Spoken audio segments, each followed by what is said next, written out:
Gente, boa tarde a todos. Vocês sejam bem-vindos ao Concerto de Poesia, o nosso concerto de maio.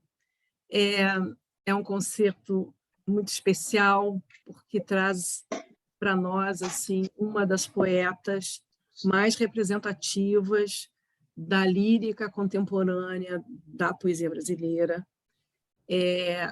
Quando eu sempre falo da Rosiana, eu penso que assim, porque muitas pessoas conhecem, porque Rosiana é uma autora, digamos assim, das mais importantes da literatura juvenil, infantil e juvenil brasileira, uma das poetas, né? Fundamentalmente uma poeta, né?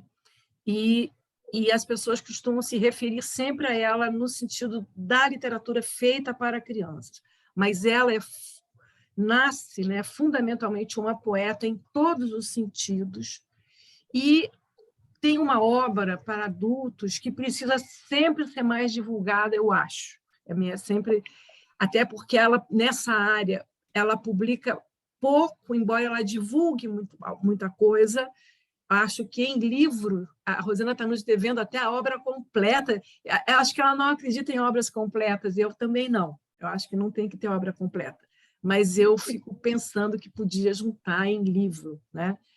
E acho que é importante que as pessoas conheçam a obra da Rosiana. É uma poeta de um lirismo avassalador, ao mesmo tempo. Hoje, até quando postei, eu me referi assim, quer dizer, eu falo que ela tem assim tons de épico, no sentido que ela abarca, a poesia dela abarca todas as questões humanas, não é? Uma poesia luminosa, não uma poesia esperançosa, né? Que nos coloca para ver a vida de uma forma diferente no sentido positivo, no sentido de que nos faz perceber, não é? Tudo que, né, a vida traz, não é? E que a gente pode transformar, transmutar, né? É a transmutação. Eu acho que essa é uma palavra boa para se referir a tudo que a Rosiana nos traz. E aí eu queria assim dizer, né, só um pouco da biografia dela, né? Ela é carioca, ela lançou seu primeiro livro, Fardo de Carinho, né? Uma obra de poesia voltada para o público infantil, que eu tenho a primeira edição, tenho todos os livros dela, né? Quase todos, são muitos, né? Então eu tenho tudo, tá? E ela, assim, é uma poeta que se dedicou, na verdade, ela dedicou a sua vida à poesia, né? E depois foi publicando, morou em Mauá, hoje ela mora entre Mauá e Saquarema, ela faz um trabalho de estímulo à leitura fantástico, né, na Casa Amarela, com um grupo e com grupos de adolescentes, crianças, jovens e adultos, né? E é um trabalho também que precisa ser mais conhecido, esse trabalho da Rosiana. Mas é como poeta, essa poeta que o concerto de poesia nos traz. E eu queria começar lendo um poema dela para ela mesma. Tá? Adagas. Há os que na vida se sentem confortáveis, como se a vida fosse uma velha conhecida, uma vitrine eternamente posta. Eu, por mim, sou daquela tribo errante dos que já nascem com as veias cortadas, atravessar planetas e horizontes e domesticar adagas. Então, é essa poeta, né, que atravessa os planetas e horizontes e domestica adagas, que vem conversar conosco. Eu vou passar a palavra para o Nuno e nós dois hoje vamos caminhar aqui com a Rosiana, né, Nuno? Ótimo, isso mesmo. Obrigado. Bom, boa tarde a todo mundo. Obrigado por todos estarem presentes aqui com a gente nessa tarde que vai ser muito bonita, com certeza, com a Rosiana. E Suzana já apresentou de maneira maravilhosa, né, falando das características da poesia, né, de algumas características da poesia de Rosiana. né? Boa tarde, Rosiana. Obrigado por você estar aqui com a gente, né? Seja muito Obrigada. bem-vinda. Fiquei muito emocionada com a apresentação da Suzana, porque a gente escreve e não sabe nada disso, né? Do que a gente é. A gente só escreve. Exatamente. É bom ter um olhar, às vezes, assim, né? É um susto. É um susto. Lançado, assim, que a gente não espera. Né? Muito bonita a apresentação de Suzana. Eu queria que você falasse para a gente, Rosiana, como é que foi a sua aproximação com a poesia e qual é a sua relação com a poesia, que acho que vem dessa primeira, talvez venha dessa primeira aproximação, talvez tenha sido construída por já, né, nessa primeira aproximação. Como é que se dá essa sua relação com a poesia e como é que nasceu essa relação?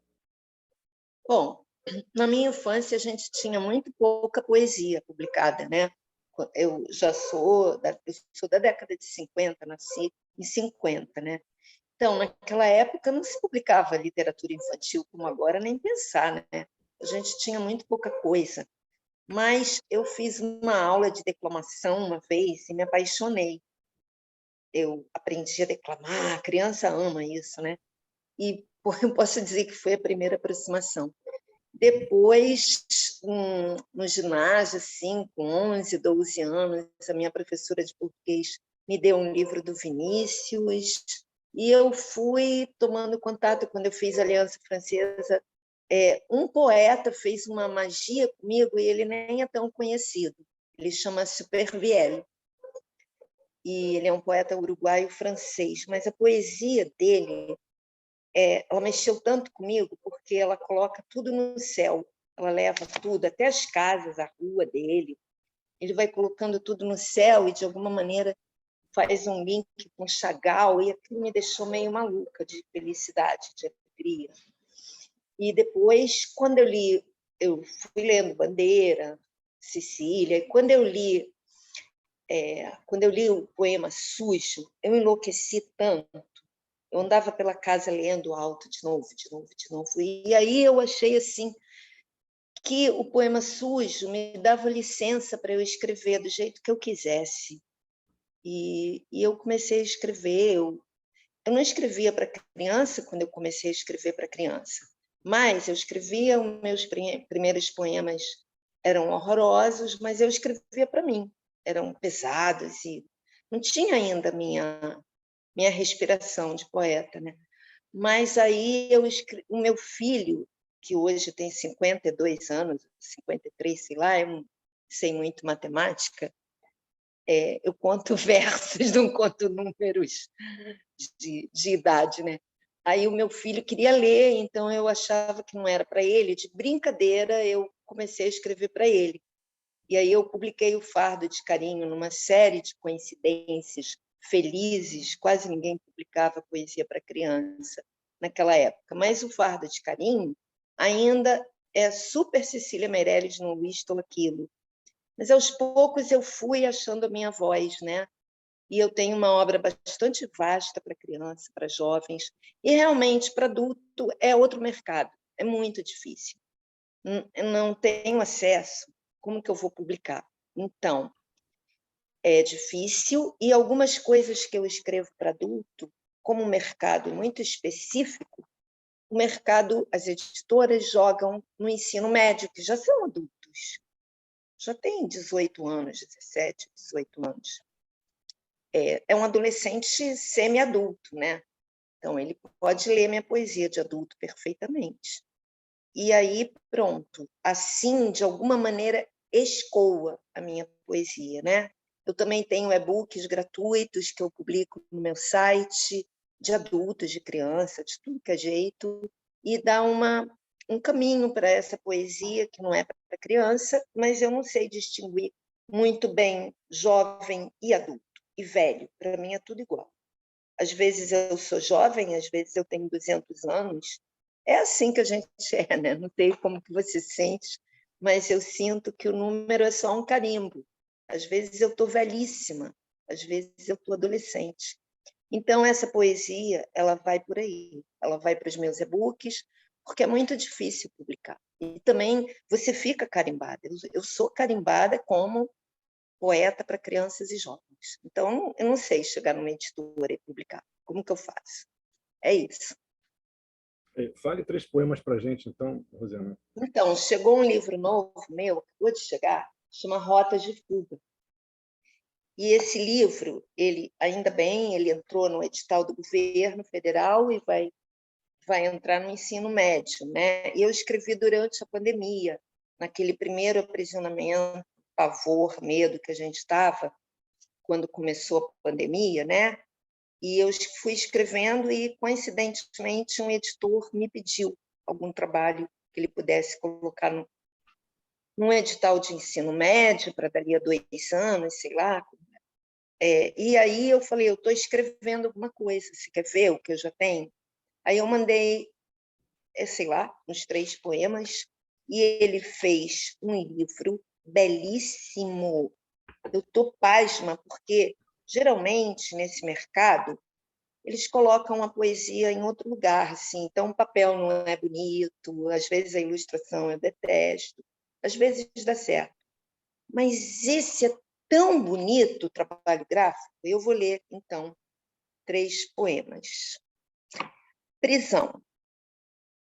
Mesmo quando nos prendem, se nos amarram, mesmo enterrados, escapamos, viramos faísca, brilho, a música que rege o que não pode ser dito. Dizemos, mesmo que as cordas nos pareçam indestrutíveis, escapamos pelas brechas, pelas frestas, pela luz de um vagalume, pelas entrelinhas, pela estrela que ainda nascerá, pela poesia, escapamos. Ofício. Trançar palavras será um ofício? Basta escrever a palavra lago e um cisne desliza. Ou melhor, uma canoa de junco e posso estar dentro? Basta escrever lua e suas águas serão de prata? Escrevo vento e carícia e meu corpo ondula num leve movimento. Escrevo o caminho por onde seguiremos dentro da noite, até chegar num cais, onde, ao escrever corda, amarrarei a canoa, pisarei na terra, rumo ao desconhecido.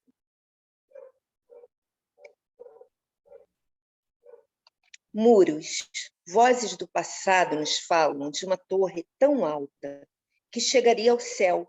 Talvez devessem ter feito uma ponte de um humano até outro humano, uma ponte que ligasse o mundo de um, suas histórias, seus sonhos e seus anseios, ao mundo do outro, o medo de um ao abraço do outro. Mas já quase não se sabe nada sobre a construção de pontes suspensas no ar, equilibradas sobre a vida de cada pessoa, onde os passos que ressoam são música. Agora se constroem muros. Já li 3, né? Muito bom, muito bons. Rosiana, como a gente falou, você falou agora como é que foi a sua aproximação da poesia de modo geral, como é que ela surgiu para você, enfim. Agora, eu queria lhe perguntar como é que é a sua aproximação do poema. Assim, quando tem um poema se aproximando, ou quando alguma coisa, né, vem aquele... Não sei como vem para você, para cada, né, para cada uma pessoa diferente, né? Como é que você se aproxima do poema? O que detona e como é que você trabalha? Como é que é seu processo de elaboração do poema? Então, eu vivo em estado de poesia, quer dizer, eu estou aberta, é um canal que está aberto, né? Eu vivo em 2 lugares dentro da natureza, eu moro na frente do mar, aqui em Saquarema, em Visconde de Mauá, minha casinha fica dentro da mata mesmo. E assim, é outro tipo de vida, né? É uma vida onde você faz parte. A gente é natureza também, você está o tempo todo atenta. Aqui eu estou atenta ao mar, aos ventos, a tudo que está acontecendo dentro da natureza, sendo eu também parte, né? Em Mauá, para mim, é mais forte ainda, porque eu estou dentro da mata, e a mata se comunica muito fortemente comigo. Mas nos 2 lugares, ou mesmo em qualquer lugar, o poema vem de muitas maneiras, né? Agora eu estou fazendo um livro para criança, uma coletânea, em cima de uns desenhos muito oníricos de uma amiga minha chamada Marta Dumont. Ela é do grupo das bordadeiras do mundo. E, assim, basta eu olhar para o desenho tão onírico que o poema já vem, assim, ele vem. Então, acho que a poesia, para mim, ela é como a minha respiração. Eu estou o tempo todo aberta. É muito aflitivo para mim se eu ficar 3 dias sem escrever um poema. Preciso escrever. Aliás, eu descanso escrevendo. Hoje eu saí lá do evento que eu fui, exausta completamente, porque eu falei 1 hora com adolescentes, e é assim, um gasto de energia, né? E eu vim e falei, não vou dormir, que eu vou acordar, porque eu cheguei 2 horas quase, eu vou acordar meio embrulhada, eu vou descansar. E aí eu fui descansar fazendo poemas para essa coletânea, porque me descansa. É muito estranho, mas é verdade. Então é isso, eu preciso escrever. É como aquela liçãozinha do Rilke, né? Cartas a um Jovem Poeta. Eu preciso escrever, senão eu já não sei mais. Né? Hã? É essencial. Oi? É essencial, senão eu me perco de mim. É o meu elo comigo mais forte, né? E a poesia é assim para mim. E os poemas, eles vêm, assim, no geral, assim, de modo geral. Claro que acho que deve ter uma forma mais constante e eventuais ocorrências diferentes. Mas ele vem praticamente de uma vez, você Ele vem. Eu não vai sou trabalhando de o trabalhar poema. muito. Ele vem, mas não é nada que caiu do céu, entrou Não, sim, um raio na minha cabeça. não, nunca É um ofício. Para é um mim, ofício. escrever é um ofício, entendeu? Eu escrevo há mais de 40 anos, Uhum. mas escrevo mesmo. Eu escrevo. No dia que eu não vou fazer poesia, eu vou escrever alguma coisa. Eu tenho que escrever alguma coisa. Então, eu tenho, na minha poesia, o que eu sinto é que é a minha respiração. A pulsação do poema é a minha respiração. Então, se eu, mais ou menos, ele vem e eu escrevo. Não é que vem um espírito e eu fico inspirada e eu escrevo. Não, é a minha maneira de existir, é escrever. Do resto, eu não sei fazer muita coisa. A única coisa que eu faço bem é escrever e fazer pão. Eu sou padeira também. Mas eu sou um fracasso nas outras coisas, então é melhor que eu escreva bem, senão eu estou ferrada. Que sorte para nós, que sorte para nós. Fale 3 poemas, então, Rosiana, por favor. Posso continuar nesse livro? Depois Pode. eu passo, Você aqui eu manda. passo, eu passo para a literatura infantil, juvenil. Anseios. O que se pode saber do coração e seus anseios? Seu tambor bate baixinho e há que fazer silêncio para ouvir a sua voz. Tanta realidade não cabe entre os braços. Então é preciso cavar rotas subterrâneas de fuga, ou pontes feitas de maresia e luar, pontes suspensas, construídas com perfume da terra molhada, que levem ao âmago da poesia, onde pulsam as flores, como estrelas. Algumas pedras. Ter sempre pronta a mala. Alguém está falando? Não. Posso continuar? Pode. Algumas pedras. Ter sempre pronta a mala do viajante. Alguns poucos pertences, como levaram nossos ancestrais. 3 sonhos dobrados com cuidado, brilhantes, feito as 3 Marias. Algumas pedras redondas, preciosas, que contenham a música de um rio para marcar nosso caminho. Um pedaço de espelho que nos lembre nosso rosto, nosso nome. Um mapa, no qual estão assinalados os poços de água limpa e um sino que avise a nossa chegada. A Susana falou da minha poesia assim, muito luminosa, mas eu acho que é porque, como eu vivo dentro da natureza e sempre busquei isso, a natureza está muito dentro, né? E então é isso. E também eu nasci numa casa muito triste e eu precisava cavar rotas de fuga. Angela Carneiro, beijos. As rotas de fuga para que eu conseguisse viver aquela realidade, que era tanta como no poema que não cabia em mim.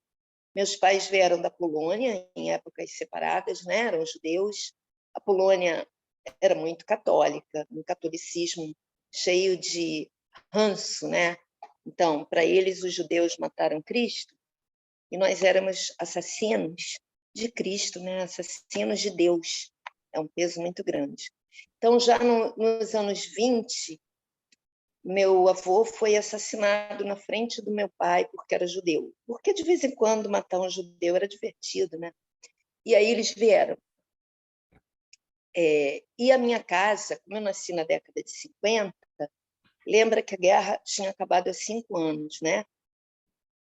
E muita gente, muitos amigos dos meus pais eram sobreviventes. Então, tinha um vocabulário na minha infância que eu dominava, que era um vocabulário assim: fulano é neurótico de guerra.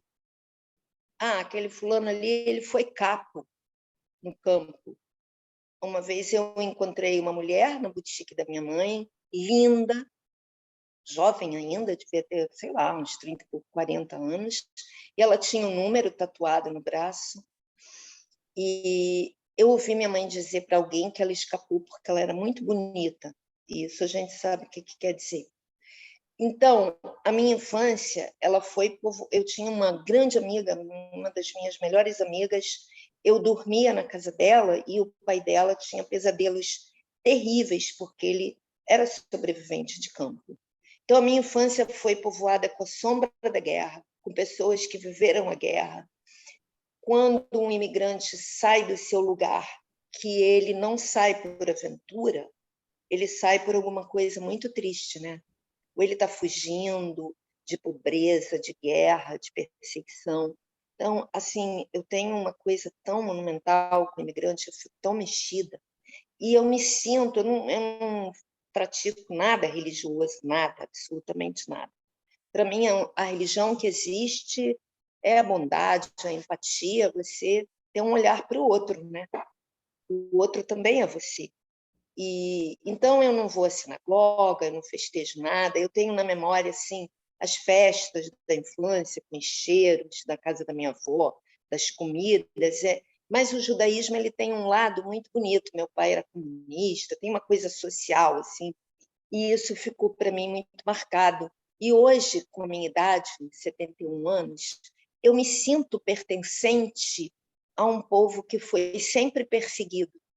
Então, eu posso ter uma afinidade muito grande com os perseguidos, eu estou em casa quanto a isso, embora eu nunca tenha sofrido nenhum tipo de antissemitismo, mas a gente tem uma memória psíquica, eu acho, né? Todos temos.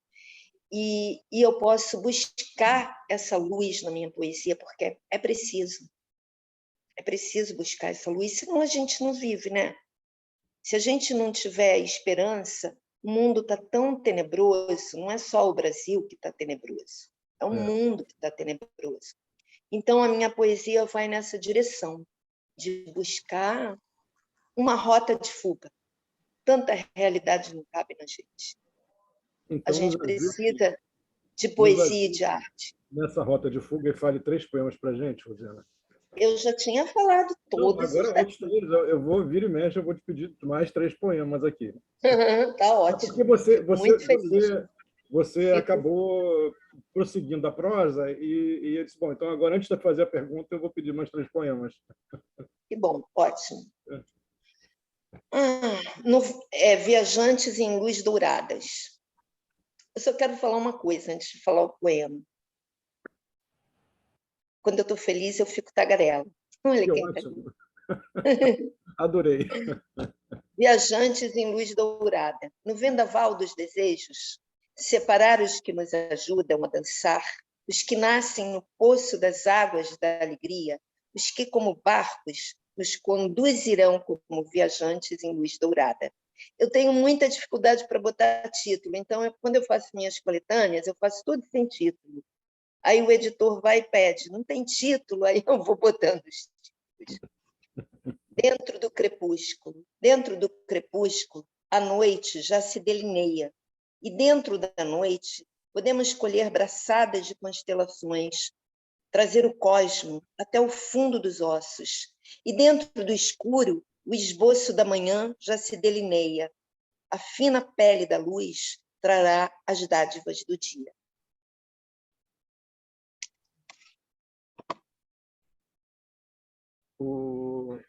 Eu tinha, na minha, essas coisas que você disse foram muito interessantes para mim, particularmente, porque de tudo que eu tinha lido de sua poesia, eu tinha, assim, eu sempre procuro fazer uma síntese, né, do que eu leio, assim, qual é o que motiva a escrita daquela pessoa e tal. E eu tinha, assim, de sua poesia, eu tinha, assim, ao mesmo tempo, uma um fundamento ético, né,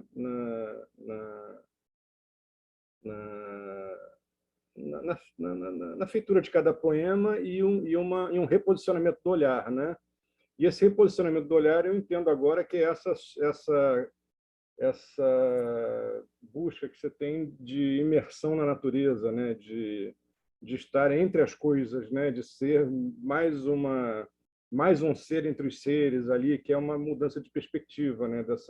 A gente sair dessa posição privilegiada de observador, né? De sujeito que observa, né? Então, achei muito, para mim, foi bem reveladora. E tudo que você falou, a sua relação com a história também, a história como marca, né? Mesmo que não vivida. Então, eu tenho alguma, assim, não vou falar, não estou aqui falar de mim, não, mas assim, tem uma situação parecida em relação a meus avós, que também é uma vivência deles, mas que eu trago para mim como marca. Então, achei muito bonito isso que você falou também, que me tocou muito aqui. Eu acho que marca é uma palavra ótima. É. Né? Eu não vivi o que meus pais viveram, tenho muita dificuldade de imaginar o que eles viveram, né? De vir, imagina, sair de um vilarejo lá da Polônia. Meu pai nem falava polonês, ele falava só ídis. Uhum. E ele veio com a mãe e os filhos, né? 3 filhos. Então, eu fico imaginando e não consigo imaginar como era sair daquela aldeiazinha, chegar até o navio. Quem comprou as passagens, eu não sei nada, porque eles eram paupérrimos, mas sempre tinha alguém no outro lugar que mandava as passagens, ajudava. Mas imagina a complicação disso, imagina a complicação. E eu não consigo imaginar, mas eu tenho essa marca. Mas a marca tá presente, né? Ela está presente. Ela vai com a gente, né? Isso, ela vai com a gente. Ana, queria saber se você está em mãos com a tua poesia essencial. Não tanto, Não? mas sim tenho. Tem? Não, poesia essencial não tenho aqui. Não? Ela tá em e-book no meu site. Tá. É porque tem um poema que você começou a falar, que é um poema belíssimo, que se chama Genealogia. É lindo. Lê para mim, Suzana. Eu? Ai, que responsabilidade. Contragolpe no ar. Contragolpe no ar. Está invertendo aqui a nossa posição. Olha, eu não me preparei para ler. Agora, mas esse poema é muito bonito, ele diz tudo o que eu disse até agora, em relação a essa marca. Eu pensando, meu Deus do céu, você tem certeza que não tem ele aí para você ler com a sua força? Eu não tenho mesmo. Tem um monte de livros aqui. Mas você tem aí o Diário da Montanha? Tem? Tenho, vou ali buscar, tá? Pode ir lendo enquanto eu vou buscar. Não, eu quero que você... Tá, então, peraí, um segundo. A Rosiana é ótima, ela surpreende a gente, assim, a gente está indo numa direção... Exatamente. Lê você. Eu queria que... Porque esse poema... A Lila me pediu para ler um poema do Diário da Montanha. Diário da Montanha, né? Lê aí. Então, Genealogia. É um poema mais longo, mas é um poema incrível. Ela diz assim: morro ao contrário e viro minha mãe. Ela vinha da Polônia, sem adivinhar que me carregava em seu destino, que me carregava em suas unhas, em sua voz. Eu a vejo no convés do navio. Era criança e não sabia os terríveis peixes que o oceano esconde. Ainda trazia nos cabelos o cheiro do feno, as vozes da aldeia. Eu era ela, seus olhos espreitando o céu imenso, e já fazia parte do seu silêncio. Morro mais um pouco e viro minha avó, limpando a casa para o Shabá. Ela era jovem, tinha longas tranças e um coração assustado, feito vento. Na próxima semana ela casaria e nem tinha visto o noivo ainda. Se Deus ajudasse, ele seria calmo e protegeria a sua vida, como com as mãos ela protege a chama das velas. Eu estou dentro dela embutida em seus desvelos. Eu a vejo com os olhos de quem só vai nascer milhares de horas depois, atravessando os escombros que separam os avós de seus netos. Morro mais um pouco ainda e não consigo vê-la, a mãe da minha avó, nem sei de seu nome.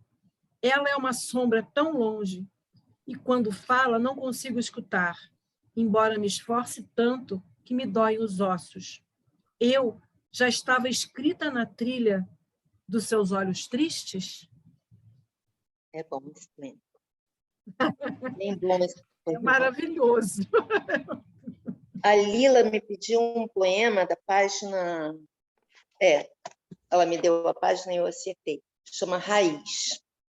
Começo pela raiz, pelo cheiro de terra que me impregna quando me perco de mim.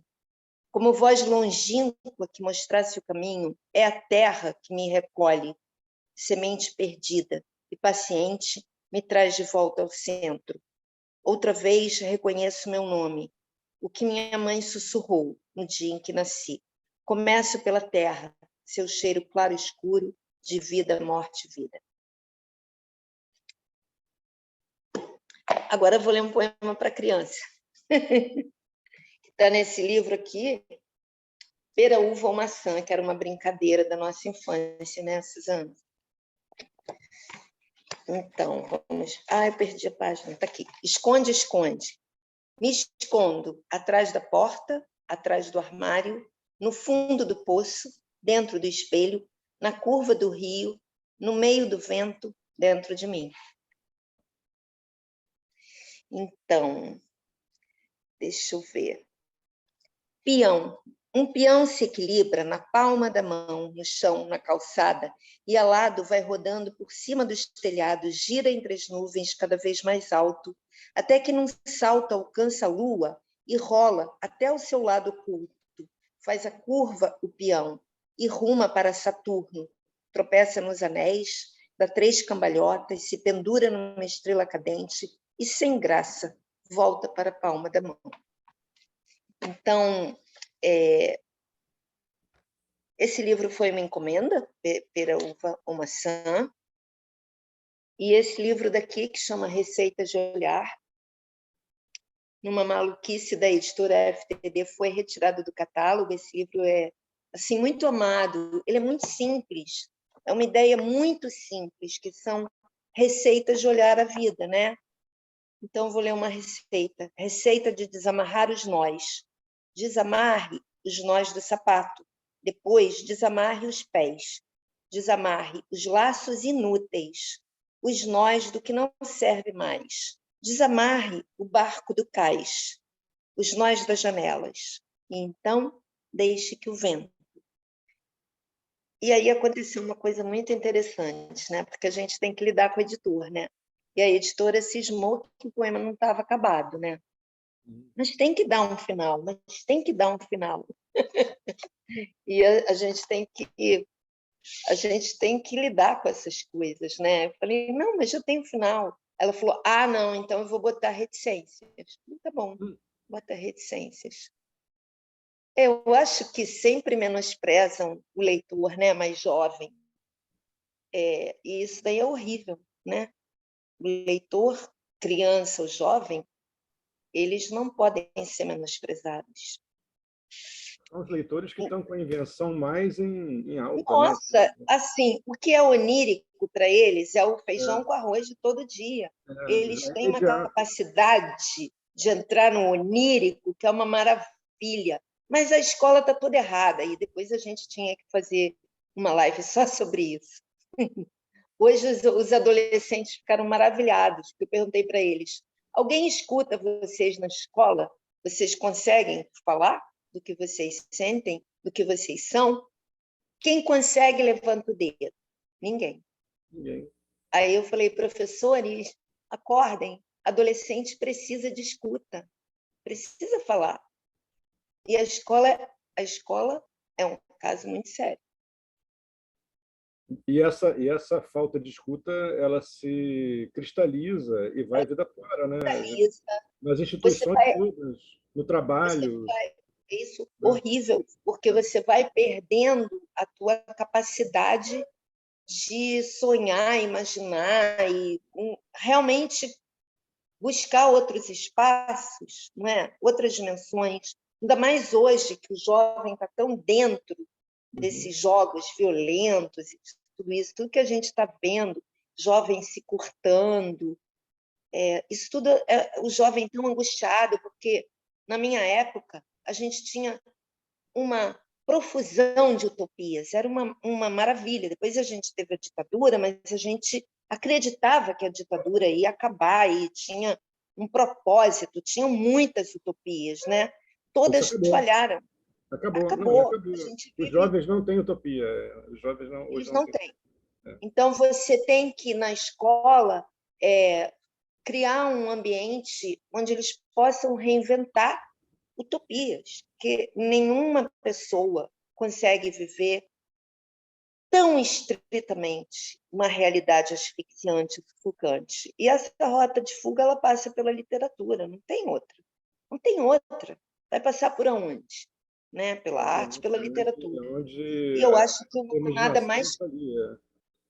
A imaginação Mas é o antídoto. exatamente. A imaginação ela pode se asfixiar mesmo e morrer de uma maneira terrível. Eu já tive crianças aqui que eu recebo no meu projeto que não conseguiam, não conseguem, mas é um pecado. E outras que vão longe. Então a escola tem um poder sobre a infância e sobre os jovens tão tremendo.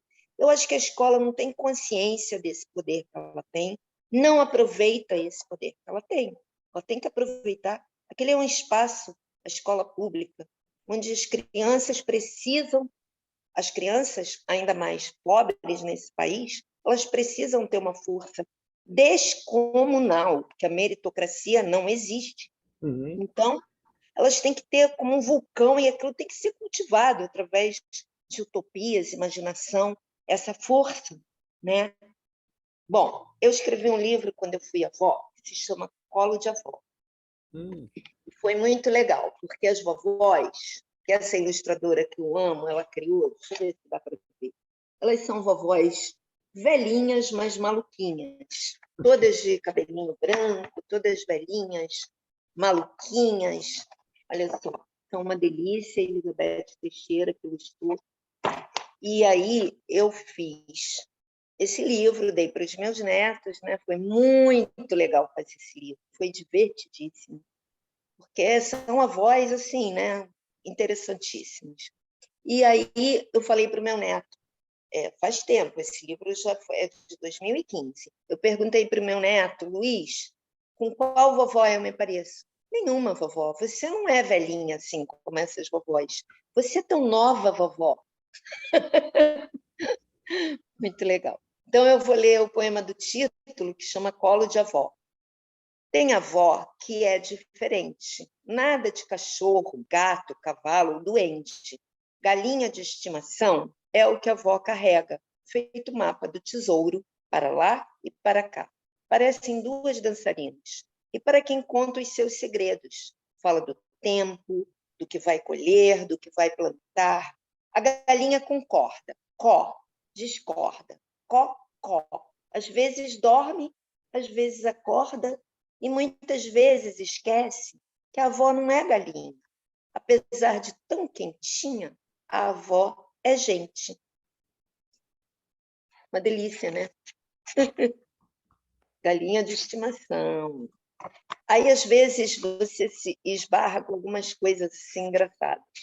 Eu fiz esse livro para uma editora que eu amo, e ela é mergulhadora também, né? E vou ler 3 poemas, então, desse livro. É a Bia Hetzel, que eu adoro, que era dona da Manati. E a Bia mergulhadora também, né? Então, eu fiz um poema para a Bia. ela que publicou o meu livro primeiro, e depois a Manati fechou e a Brink Book ficou com o livro. Fundo do Mar. A avó, que um dia já foi sereia, gosta de mergulhar. Se pudesse, levaria baldes e vassouras para limpar o fundo do mar, de tudo que não é vivo, de tudo que não é mar.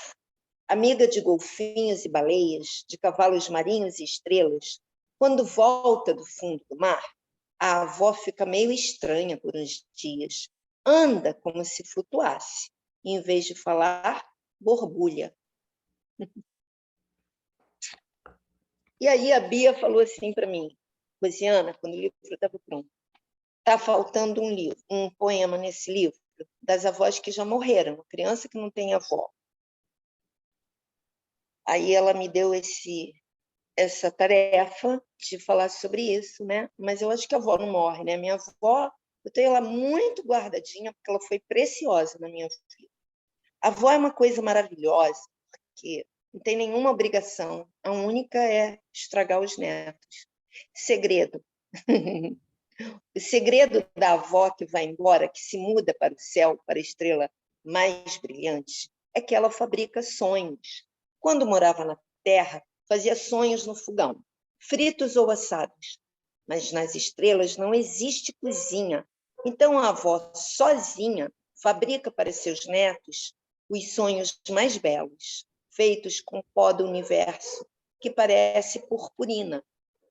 E são tantas aventuras nos recheios, unicórnios, dragões, príncipes e princesas, que os netos acordam mais coloridos, os corações mais cheios de amor. Bom, é muito divertido escrever para criança. É muito divertido. Porque aí eu entro num estado onírico também, entendeu? Vale tudo, né? Porque eles entram em qualquer coisa.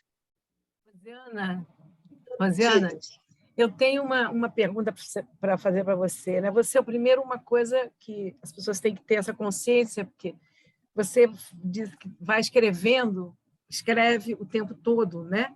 Mas você tem um alimento que eu acho que é primeiro que reside na grande leitora que você é.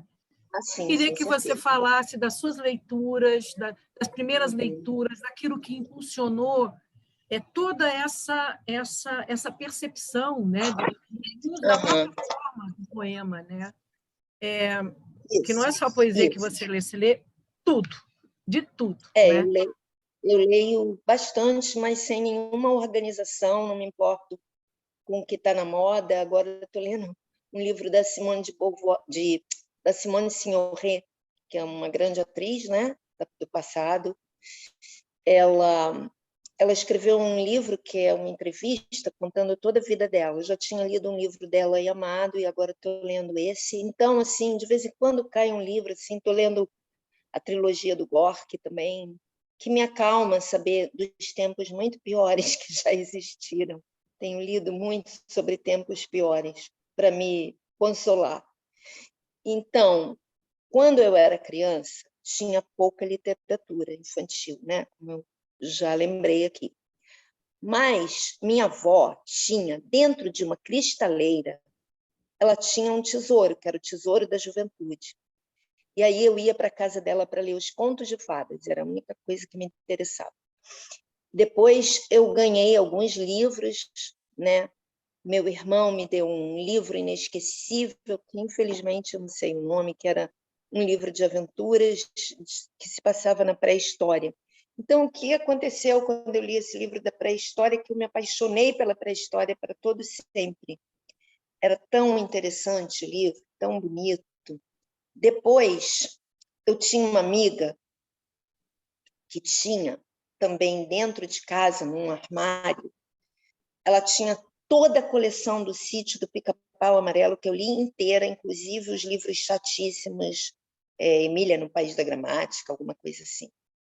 Por alguns eu me apaixonei perdidamente, mas todo dia eu saía da escola, ela não deixava, a mãe não deixava eu levar o livro para casa, eu ia para a casa dela, né? A gente brincava um pouco e eu sentava na poltrona, pegava um livro, lia.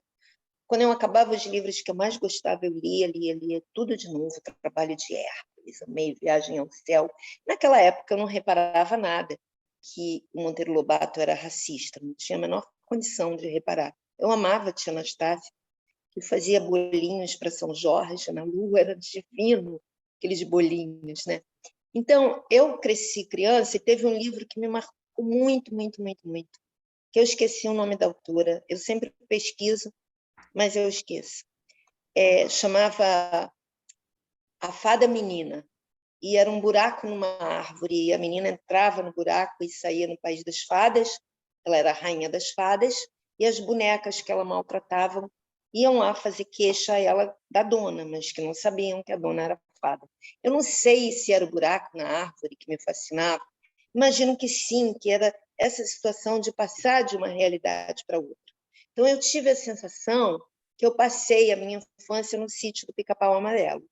Tanto que eu acho que, num determinado período da vida, o nosso sítio Visconde de Mauá era bastante parecido, né? Só não tinha os bichos falantes. Só um detalhe. Mas... Acho que é da Lúcia Miguel Pereira esse livro, não? Hã? É da Lúcia Miguel Pereira, não? Pode ser, eu não me lembro, mas Dela. é lindo. Quer dizer, nunca mais eu reli.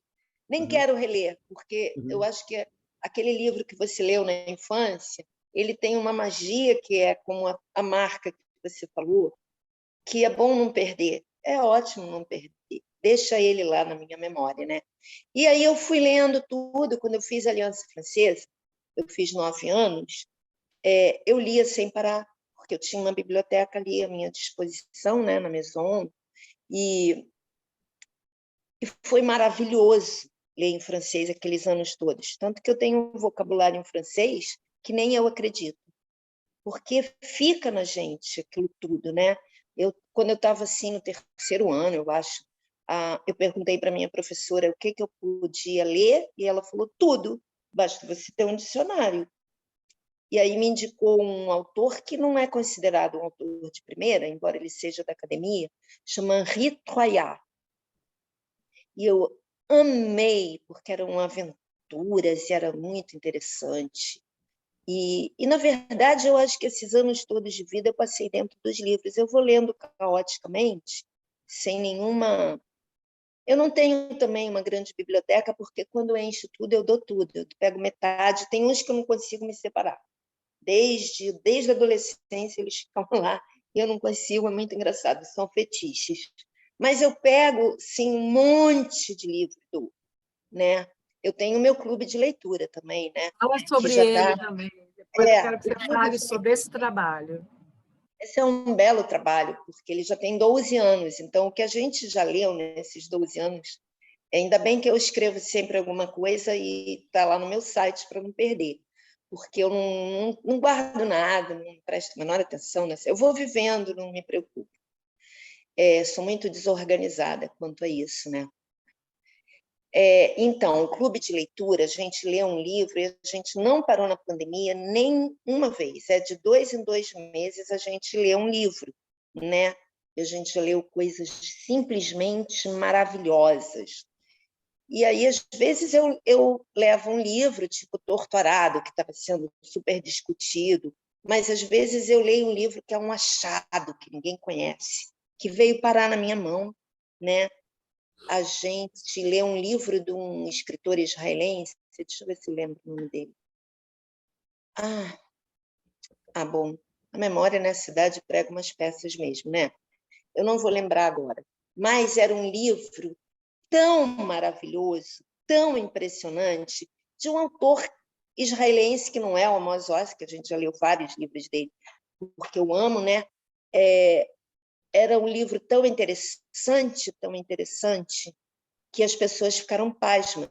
Então, eu gosto muito de achar um livro que ninguém nunca ouviu falar do autor, não conhece, e de vez em quando a gente É lê um poeta? livro... É um poeta ou romancista? Não, é romancista.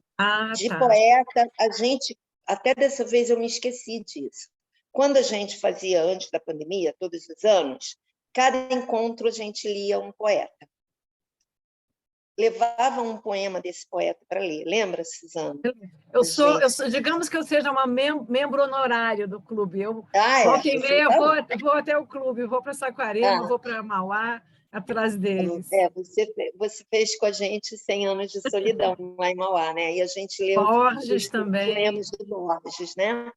Então, esse clube, ele é maravilhoso, ele é a prova viva e palpável do elo que a literatura cria entre as pessoas. Virou uma família, todos se amam, amam até quem entrou no clube que está longe. Eu tenho uma amiga em Tel Aviv, brasileira, que mora lá há 40 anos, e ela está tão desesperada para conhecer todo mundo que ela vem em agosto, que vai ser o Guimarães, Grande Sertão, com Cristiano. A Lebre de Olhos de Âmbar, a gente leu, mas não era esse. Esse não é de um autor israelense.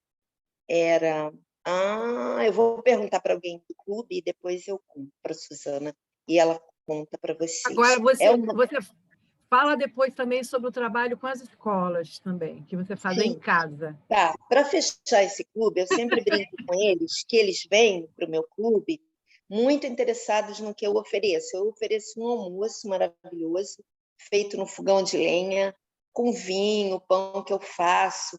Então, eu falo, vocês não me abandonam há 12 anos por causa do almoço, eu sei disso. E aí eles adoram quando eu falo isso, né?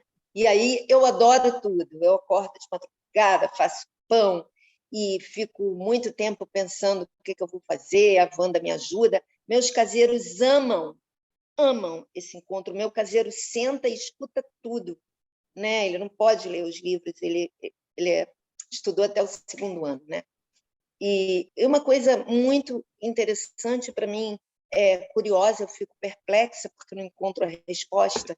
Eu comecei a fazer a leitura com a Wanda, de ler livro, colecionar palavras novas, ela escrevendo as palavras. Ela estava indo tão bem, melhorando tanto. Um dia ela me falou, não quero mais. Acho que ela ficou com medo. É uma coisa que eu ainda não consegui. Eu vivo cavucando para tentar entender. De vez em quando eu ofereço, Wanda, vamos voltar para as aulas de leitura? Ela fala, um dia eu volto.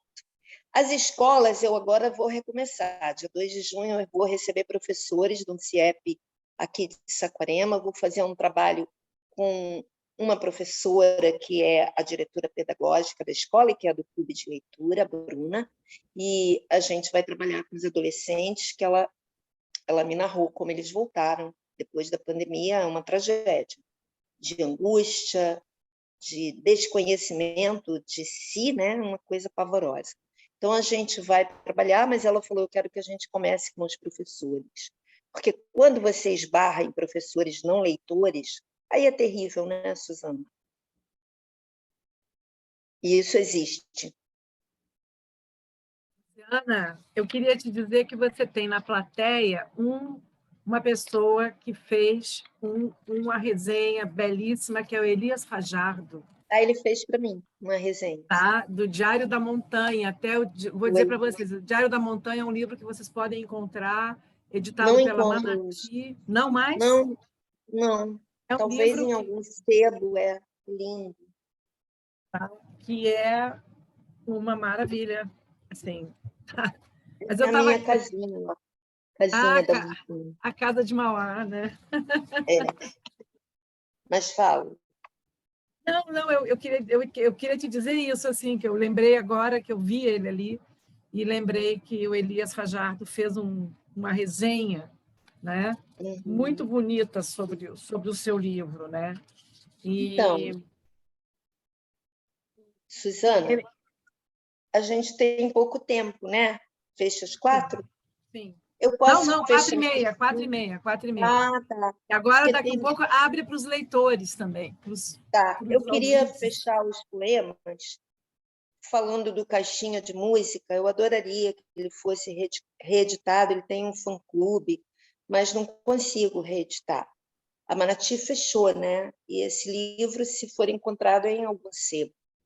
Eu vou ler 2 poemas. Esse livro foi um diário mesmo. Eu comecei escrevendo como um diário, mas um diário em poesia, umas coisas que iam acontecendo no dia a dia lá da montanha. Música. Há música nos gestos simples de juntar a lenha, soprar o fogo, limpar a casa. Há música na arquitetura do dia, que se constrói enquanto se respira, antes que vire relíquia e seja preciso fazer outro dia. Dentro da noite. Dentro da noite se pode tocar a pele do silêncio, espessa como cordas encharcadas de uma harpa. Não há voz humana, só a tessitura da seiva que percorre as árvores e o fio que une todas as coisas vivas vibra, dilatando o ar.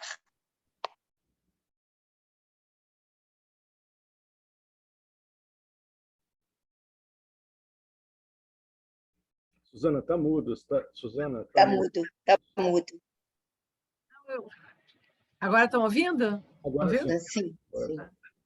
Também na sua plateia está o Domingo Gonzalez. Eu vi o domingo. Fez os seus delírios, esse livro lindo, todo à mão, com exemplares numerados.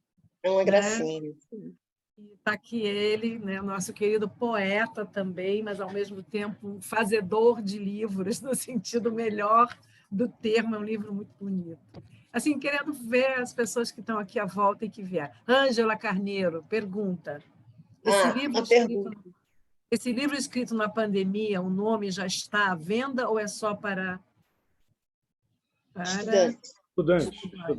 estudantes? Não, ele vai ser lançado na Bienal de São Paulo em agosto. Por enquanto, eu recebi um exemplar que foi distribuído para os professores, que são os que vão votar, né, para saber a quantidade de livros que serão adquiridos. Mas, a partir de agosto, ele estará à venda e é muito bonito esse projeto gráfico.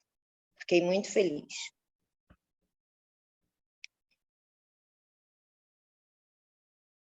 Suzana, tá mudo. Tá? Não. Agora voltou. É? Tá. Tá ok.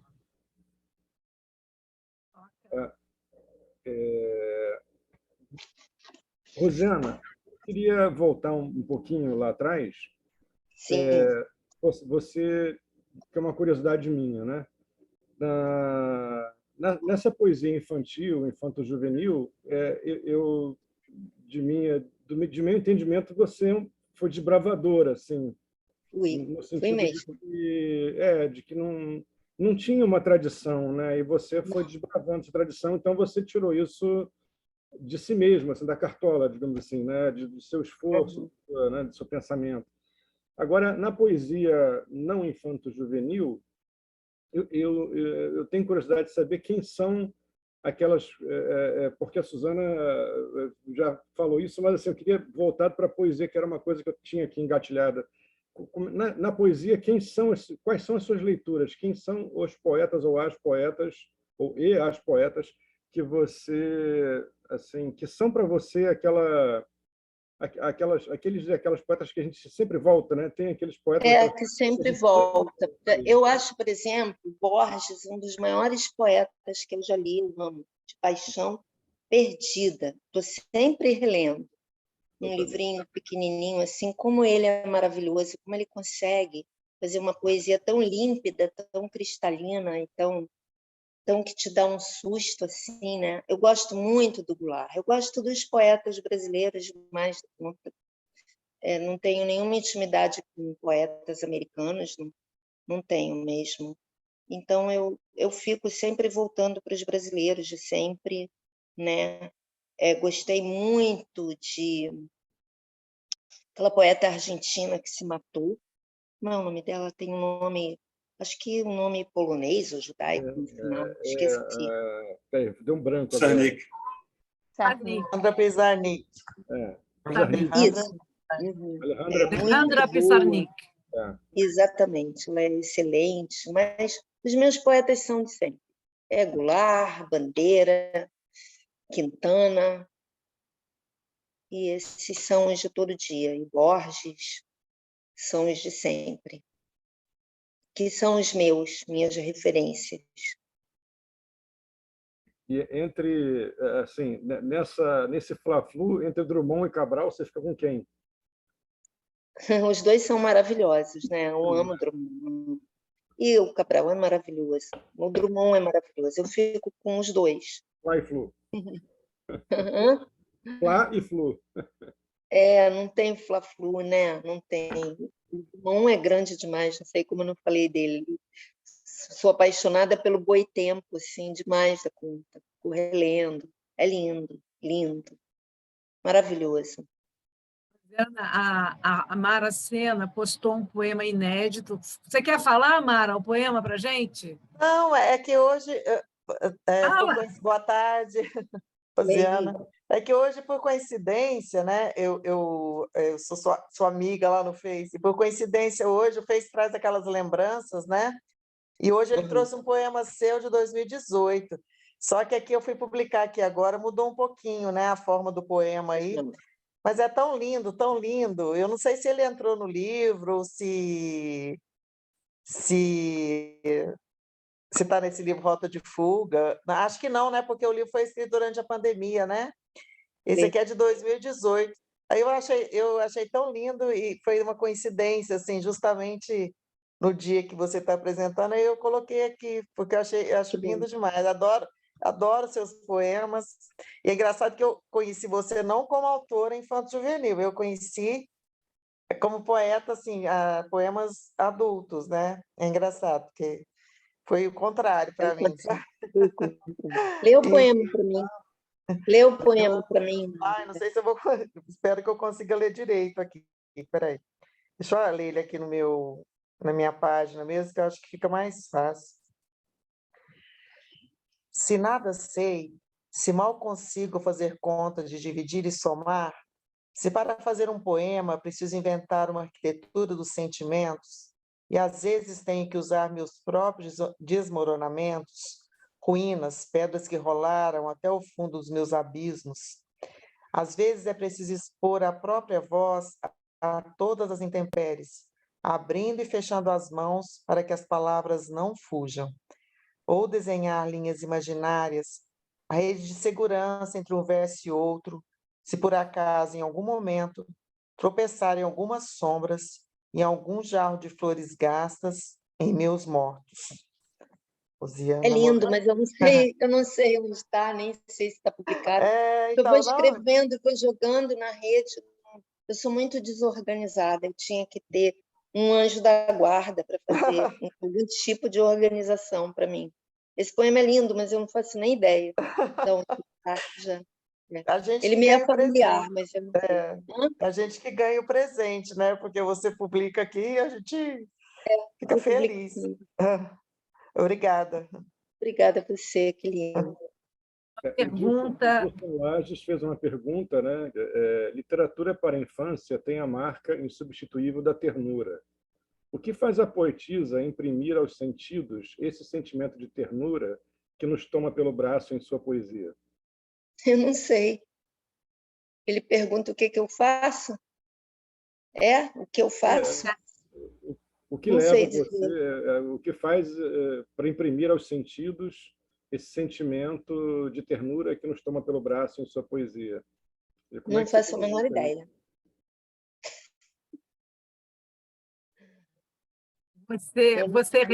Você revê seus poemas muitas vezes? Você refaz, você trabalha neles? Não. É poucas vezes, é muito pouca. Quero ler um poema aqui, que é um livro muito antigo, que chama Todas as Cores Dentro do Branco, que saiu pela Nova Fronteira. E eu fui separando as cores, né? Porque são todas as cores dentro do branco. E tem um poema que eu adoro, que se chama Vermelho, que é o vermelho. Então, diz assim: vermelha é a paixão quando rompe portas e janelas e varre a casa com fogo e tira a casa do chão. Vermelho é o fogo e seu rastro ardente quando incendeia as linhas da mão e embaralha os caminhos. Vermelho é o beijo tingido de sol quando a boca de quem se ama é cálice do mais puro cristal. Vermelho é o ódio, o rosto da guerra, quando no outro nenhum rosto se reconhece. Vermelha é a mão que mata. Vermelha, a amora do campo, a joaninha, os acordes do tango, a morte do touro, o copo cheio de vinho. Vermelha é a revolução, o mergulho do sol. Vermelhos os sinos de uma cidade perdida.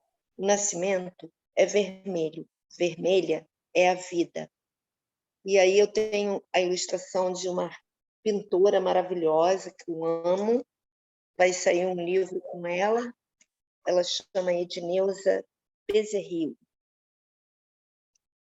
E esse livro você já tem que... É engraçado, né? Porque ele foi feito na horizontal, mas ele tem uma poesia que transita já entre o infantil e o juvenil. Esse negócio de botar fronteira é bem complicado. Assim, claro que eu já atravessei fases mais depressivas, assim, que eu fiquei meio seca. Eu atravessei algumas fases assim, porque eu passei muitos sofrimentos físicos e, às vezes, deixam um rastro meio deprimido na gente, né? Que eu sou paciente de dor crônica. Então, depois de algumas cirurgias, assim, eu ficava um pouco, alguns períodos, poucos, mais seca. Mas ainda bem que a poesia não me abandona.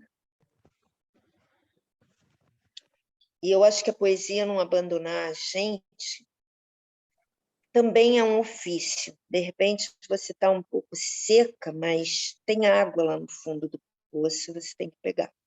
Pode dar mais trabalho. As pessoas existem visões estereotipadas sobre tudo, né, no mundo, né? Uma das visões estereotipadas é justamente a de que poesia infantil, fazer poesia infantil, infanto-juvenil é uma coisa simples e uma coisa assim de menor voltagem, digamos assim. E quando não tem nada a ver, né? Quando, na verdade, aliás, que se você um dia fizer uma oficina de como fazer poesia infantil, eu vou estar lá na lista dos primeiros Eu inscritos. não sei falar disso. Não, É um estado que a gente entra assim, um estado mais onírico, e é isso. Eu acho que diminuir a criança é uma coisa terrível, né? Olha o que o Domingo falou, poesia espera pelo poeta e Rosiana vai até lá, né? Vai buscar. verdade. Não, Mas tem uma coisa... ele estava falando, você estava falando, né? Mais ou menos é dos carimbos mesmo, né? Eu não sei ensinar como se faz poesia. Tem uma cena no filme Flores Raras, que é a Elizabeth Bishop, aquele poema dela, da arte de perder, ela não precisava escrever mais nada, bastava né? aquilo. Bastava. Ela vai dar uma aula de poesia, não sei se vocês viram, e ela fala que não dá para ensinar poesia. Poesia é o teu olhar, né? Também. Você tem que saber olhar, tem que saber olhar. Na verdade, a criança sabe olhar. Ela para ver as formigas, a mãe fica inquieta, apressada. Ela para ver uma florzinhazinha ali no caminho. Isso, é o que o Goulart falava do assombro, né? A vida é um assombro, mas a gente se acostuma com a vida e nem lembra disso, né? Então, eu acho que essas são as ferramentas. Não importa se eu escrevo para criança, ou para jovem, ou para adulto, para velho, porque é tudo gente humana, é tudo gente, é tudo humano, que a gente tem como coluna vertebral o desamparo. A criança também, a criança sofre muito. Esse mito de criança feliz é insuportável.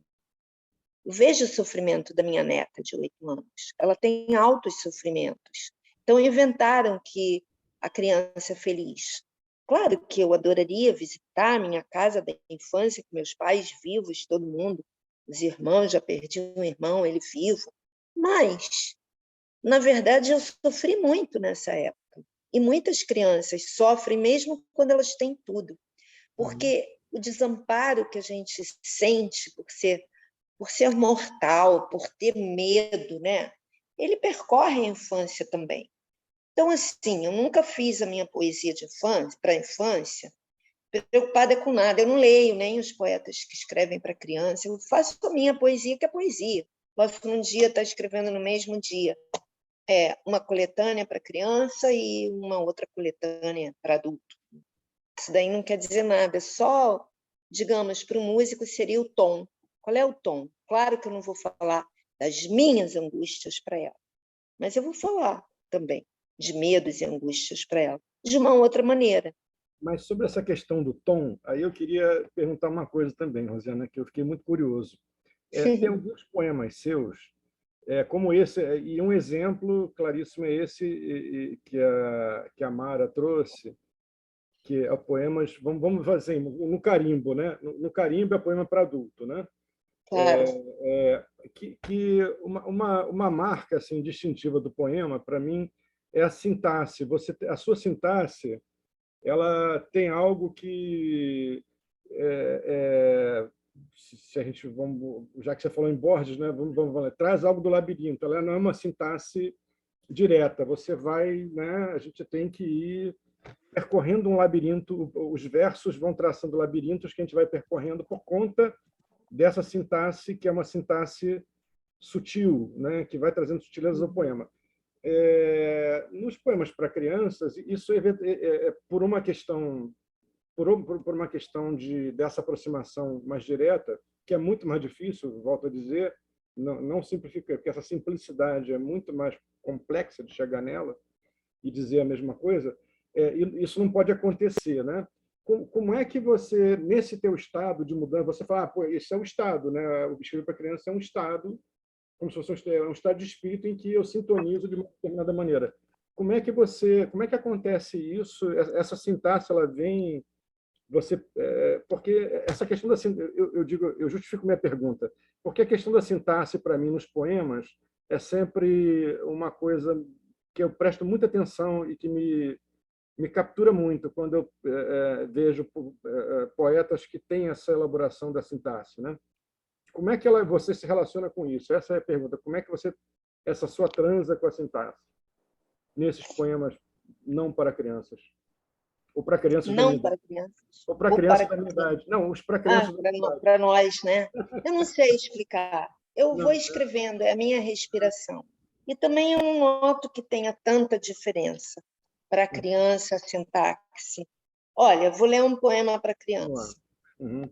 É desse meu livro Poemas e Comidinhas que eu fiz com o meu livro-chefe, responsável pela minha engorda quando eu vou para Visconde de Mauá. Eu saio uns 2 ou 3 quilos mais gorda. Ele fala, mãe, vem para cá, vamos tomar um vinho. Aí ele vai fazendo aquelas coisas maravilhosas. A melhor comida do mundo. Peraí, eu tenho que falar do Babel, o nome do restaurante. Maravilhoso. Eu morei em Paris na época boa. A melhor comida do mundo. Pronto, falei. Também, restaurante Babel. Babel. Então, vou ler. A gente fez um livro que foi muito interessante, porque eu me propus que em cada poema tivesse uma comidinha, que chama Poemas e Comidinhas. E, a partir do poema que tinha uma comidinha, o André fazia uma receita. Então, um livro de receitas testadas, né? E eu fiz um poema chamado Elfos. Elfos comem o perfume das flores trazido pelo vento, comem os mais belos pensamentos e as cores do dia que o galo faz, comem o canto do galo, as melodias dos pássaros azuis, comem a luz que cintila na folha cheia de orvalho. Elfos comem a sombra da lua, o brilho da estrela que já não existe mais. Você repara muita diferença na sintaxe? Sim, eu observo. A Suzana não, discorda, mas eu vejo.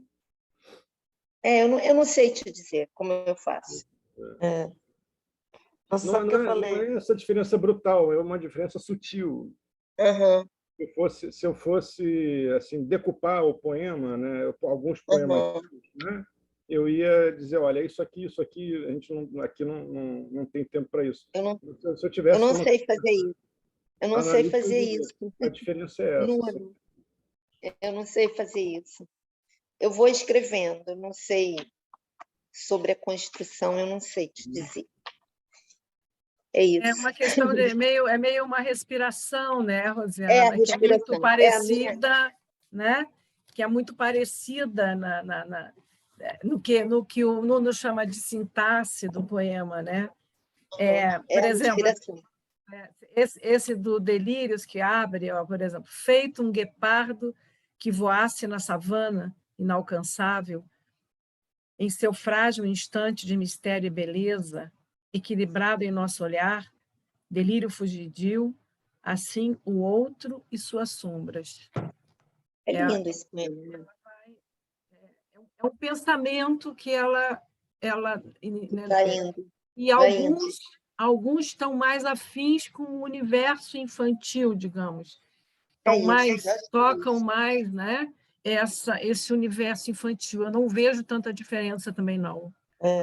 Não, deixa eu falar só uma coisinha aqui, que eu falei que eu conheci ela como poema para adulto, né? Mas, na verdade, é assim, ó, eu acho que deve ter tido algum poema dela que eu vi, e que talvez tenha sido escrito para criança ou jovem, e que eu tomei como um poema para adulto. Então, quando eu falo assim que eu conheci, aí depois eu fui saber que era uma escritora infanto-juvenil, entendeu? Então, acho que deve ter muito poema seu que foi escrito mesmo nesse vamos falar assim, o que você falou? É o tom, não, você usou uma palavra que eu esqueci, mas assim, que foi escrito, vamos falar assim, para criança, né? E que eu tomei como poema para adulto e adorei e pronto, entendeu? Então, depois eu fui ver, assim, depois eu fui saber, isso faz muito tempo, depois eu fui saber, nossa, mas é uma escritora, poeta, infanto-juvenil, e aí sim, mas assim, eu acho que muitos desses poemas eu peguei como poema para adulto. E talvez tenha ficado... Essa fronteira é muito tênue, né? Então, eu tenho um livro que se chama Abecedário Poético de Frutas. Então, foi uma brincadeira que eu fiz, né?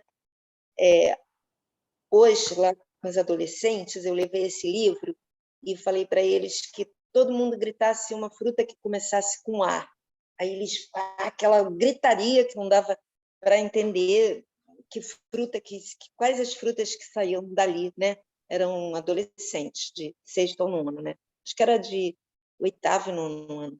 E aí eles gritaram, eu falei, gente, olha só, vocês fizeram uma salada de frutas, mas eu vou ler o que eu escolhi, abacate.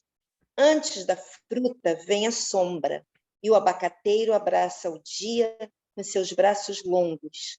Lá no alto, redondos, verdes, de carne macia como vento, os abacates parecem pérolas gigantes. E foi muito legal, porque eu perguntei se eles já tinham visto alguma vez os abacates como pérolas verdes e gigantes, e eles ficaram assim alucinados, claro que não. Então, eu estava falando para eles isso, né? Essa aproximação que a poesia te dá, essa licença de olhar uma coisa como se fosse outra, essa aproximação é tão bonita, né? E a gente precisa estar com esse olhar aberto para ver isso. É só isso.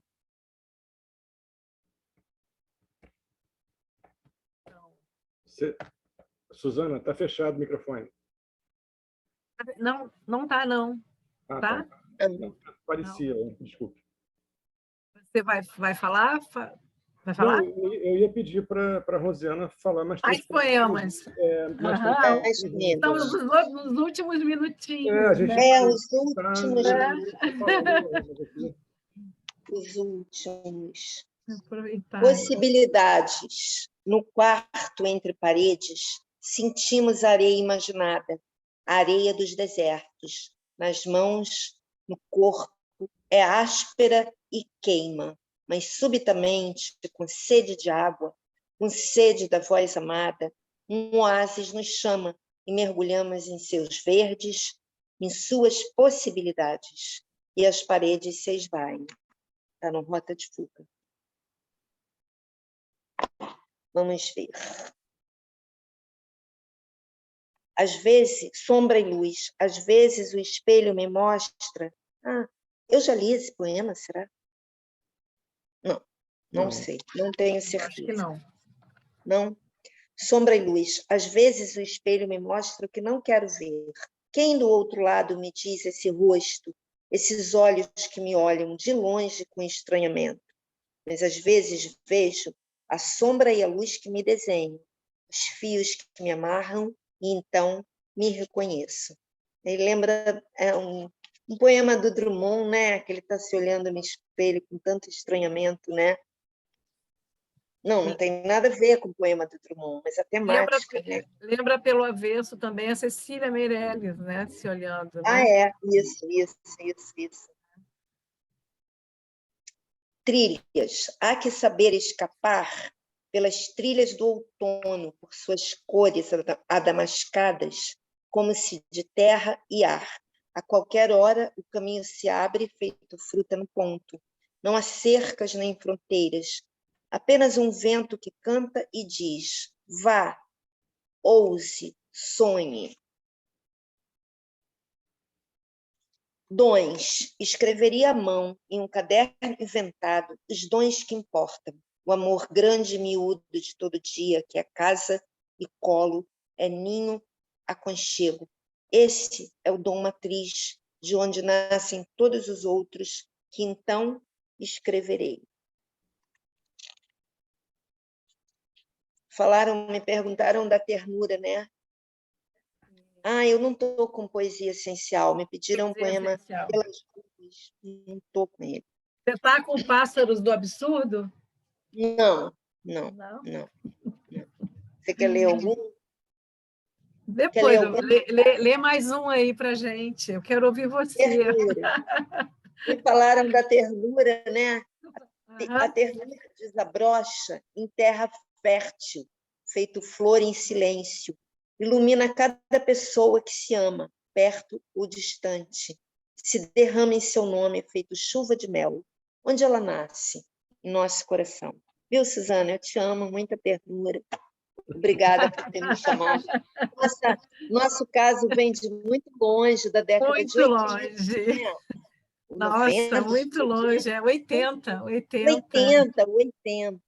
Eu fui ouvir você falar poesia e adorei. A poesia feita de... Me assombrei, assim, feita das coisas mais banais do cotidiano, né? Eu gostei muito da tua poesia. É isso. Querida. Olha, Nuno quer falar alguma coisa? Vai falando. Eu fiquei aqui, eu quero só fazer uma declaração, que eu fiquei aqui tentando não atrapalhar, porque o pensamento da Rosiana ele vai assim se espraiando, né, para os lugares assim, e a gente fica... Todo o roteiro que eu tinha ficou pelo avesso, né? Eu já tinha percepção de que o meu roteiro não ia dar certo, porque pelo que eu já li dela. E aí, eu nunca tinha conversado contigo, né, Rosiana? E você vai, de repente, você está assim, você vira, vai para o outro lado, a coisa, né, dá um jeito de corpo, e eu fiquei aqui, em determinado momento, minha vontade era ficar só ouvindo e falando assim uma palavra, casa, aí você dissertando. Né? Deixa eu contar uma coisa, Nuno. Uma vez, eu era bem nova, tinha uns 40 e poucos anos, sei lá. Eu fui a João Pessoa fazer algum projeto, e eu ia falar. E aí sempre colocavam uma pessoa local, um autor, um compositor, alguém junto, né? E aí eu fiquei esperando a plateia lá sentada em cima da mesa. Tinha uma mesa, estava sentada em cima da mesa. Aí chegou um homem, que era o convidado, né, local, e falou assim, é para sentar em cima da mesa? Eu falei, pode, se você quiser, eu acho que é. Ele sentou em cima da mesa. Ele ficou tão maravilhado com essa coisa de sentar em cima da mesa. Ele cantou, ele leu as coisas dele, mas ele estava numa felicidade, numa alegria. Aí, quando chegou no final, a mulher dele falou, meu marido é um juiz seríssimo. O que você fez com ele? Não, eu só disse que ele podia sentar em cima da mesa. Então, eu acho que quando você tira um pouco o olhar do ponto de vista natural, que está dentro da caixinha, acontece esse milagre. Eu acho que quando a poesia ela faz isso contigo, valeu. Valeu, hein? Valeu demais. Eu fico muito, assim, foi uma tarde linda, né? Eu fiquei particularmente comovido com o seu relato da infância, me tocou muito por alguma lembrança minha também do lado de cá.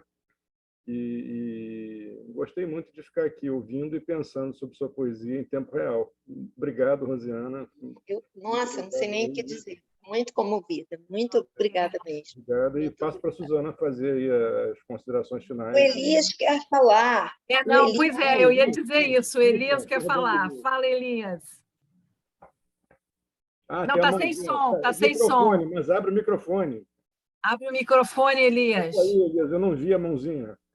Elias, está sem som. Microfone.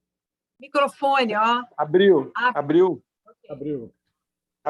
Não, só queria dizer que quando eu entrei em contato com a escrita da Rosiana, que eu fiz a resenha, me chamou a atenção que você começa a ler e parece tudo muito simples, não tem assim artifícios, não tem palavras complexas, mas tem um poder incrível de penetrar nas coisas e ir fundo e nos levar para outros planos.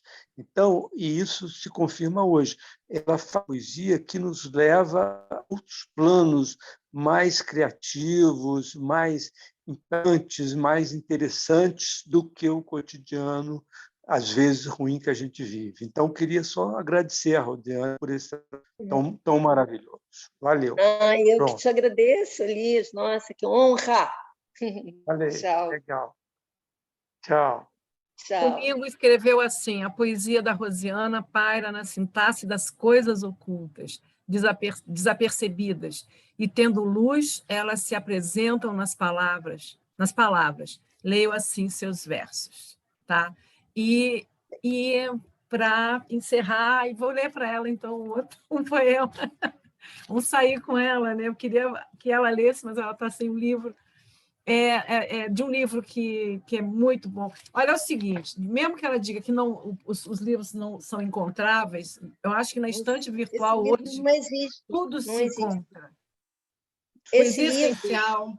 está no meu site, que tem muitos e-books gratuitos, Isso, rosianamorai.com. legal você Ele falar. está. E esse livro, que está na tua mão, Pássaros do Absurdo, ele ganhou um concurso, né, de poesia nacional da União Gaúcha de Escritores, e ele, como foi, 2.000 exemplares. Um dia um caminhão parou na porta da minha casa e despejou 2.000 exemplares, porque essa editora Tchê ganhou a concorrência para fazer o livro, a Pink Weiner me deu a capa de presente, mas não tinha distribuição. Mas agora o livro acabou, porque ao longo, desde 90, eu fui dando de presente, acabou. Eu tenho uns pouquíssimos exemplares, mas tem alguns poemas bem bonitos aí. Fiz uma resenha até sobre ele para Poesia Sempre, para a revista Poesia Sempre, que eu editava na época. E aí diz assim, um poema dela, né, já que, né, ela está sem sobras. Tudo é prata súbita, tão fora de lugar. Um olhar desliza por debaixo das coisas, mordendo as palavras. A cidade me cerca, me chega por ecos, lufada de luz, e já é um incêndio. Não sei onde guardar minhas sobras. Em que gaveta derramo meus pedaços humanos e viro cavalo, navegando a montanha? Né? Legal. Suzana, meu coração para você. Muito emocionada. Eu vou passar. Me dá o contato do Nuno. Ele quer meu endereço. Você tem o zap dele? Mando para você. Você pelo zap, tá? Mando para Ótimo. você pelo zap. Assim, queria agradecer demais, né, a tua presença aqui. Foi muito esperada, viu? Muito esperada, tá? E queria, enfim, dizer que foi uma tarde, né, em que a gente, duvido que quem está aqui ainda não conheça a sua poesia, mas se ainda não conhece, vá buscar, não é? Essa poesia, e quando muito, vá ao site da Rosiana, porque ela generosamente Tem muita coisa ela lá. generosamente ela disponibilizou quase toda a obra dela lá, inclusive a infantil. Não, Suzana. Não, Suzana. Infantil Eu não faço também? adultos. Só os Peraí. adultos? Não. Tem para todas as idades, mas são coisas. Por acaso eu botei o Poesia Essencial porque eu não consegui reeditar, para ele não se perder. Só o que você não Mas conseguiu. Não, só tem esse mais um que eu não consegui reeditar. Mas são 3 livros que eu não consegui reeditar, eu botei lá. Mas eu faço os e-books como e-book já e busco parcerias de artistas que me dão de graça para ilustrar. Eu acabei de botar um, tá? Anteontem, que chama Elas, só sobre mulheres. E é muito bonito. Um desenho da minha irmã, a Carvão, e tá lindo. Acabei de botar e agora eu vou botar uma coletânea para criança. Então, estou sempre botando algum e-book. As escolas utilizam muito, as escolas públicas, porque é de graça. E pode ser impresso, pode imprimir, tá? Beijo. Esse que é o lance da poesia. Obrigada, gente. Eu queria dizer para vocês que, só anunciar, né, que o nosso clube de leitura no Centro Cultural do Banco do Brasil, ele vai acontecer dia 8 de junho, às 15 horas, na biblioteca, lá no 5º andar. E o autor é o Pablo Neruda, é poesia, justamente. Meu Deus, não falei do Pablo Neruda, minha paixão total e absoluta. Nossa, nem imagina como eu amo. Me deu um branco. Pablo Neruda, lido pelo Carlos Nejar, que inclusive é tradutor do Neruda, tá? Que beleza. E vocês vão ter aqui, vai ter a participação do Paco, onde é que ele anda? Está aqui o Francisco, uma participação especial dele, a nossa participação virtual do poeta Paco, Francisco César Manhães, tá? Então, estou esperando vocês, porque já que a estação está toda virtual, eu costumo dizer que o clube de leitura é um modo de nós nos vermos, nós nos encontrarmos ali, tá? Ao vivo e a cores. Eu vou encontrar outras formas, mas, por enquanto, é o clube de leitura, tá bom? E lá no CCBB. Um beijo para você, Rosiana Nuno. Obrigada aí, a Malar Marges, a parceria, Elias, todo mundo que eu estou vendo aqui, Vera Lins, minha querida amiga, Mila Maia, todo mundo. Vera, está sem microfone. Cheguei um pouquinho tarde, porque eu estava almoçando com os filhos e tal, mas adorei o que eu consegui ver. Eu fiquei me sentindo culpado, porque eu esqueci de te mandar o link, Vera. Eu falei, esqueci de mandar o link. Ela me mandou, mas a Suzana me mandou. Assim, manda uma mensagem para mim também, que hoje foi um dia complexo antes, aí eu acabei esquecendo, desculpe. A Suzana mandou, eu vi quando cheguei. Tá bom. Beijo. Obrigada, Rosiana. Obrigada, Suzana. Obrigada. Foi ótimo. Tchau. Muito bom. Tchau. Tchau para todos.